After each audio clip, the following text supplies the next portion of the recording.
Guys, welcome to my channel, Charot. So, gagawa tayo ng empanada, Ilocos empanada, my version. So, hindi na to Ilocos empanada, no?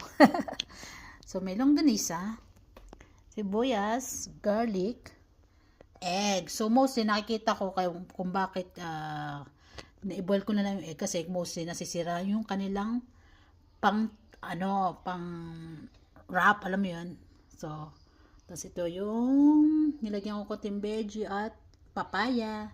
At dadagdagan natin ng konting potato. At saka ito ang ating rice flour. Yan. Ikikip natin 30 minutes. So ito nga, iluluto natin ang ating longganisa. Sibuyas, bawang, pandagdag lasa, potato, pandagdag ingredient pala. Ito, papaya, at saka konting cabbage, at saka lettuce, yan, para healthy. Medyo nahinog na yung papaya, kaya walang choice, okay lang, ganito. Lagyan natin ng konting cornstarch. Ready ng aking mga ingredient. So, ito na nga, matitikman na natin ang aking gawang empanada.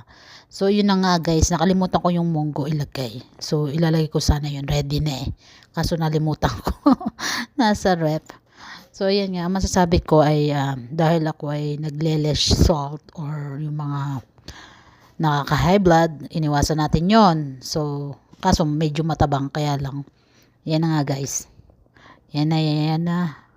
Ang sarap ng pinakurat. Nakatulong yung pinakurat. Ito nga, first trial lang naman to. So yun nga, itry nyo na hindi tayo na pag-iiwanan sa trending. Ganun. Joke lang. Thank you for watching.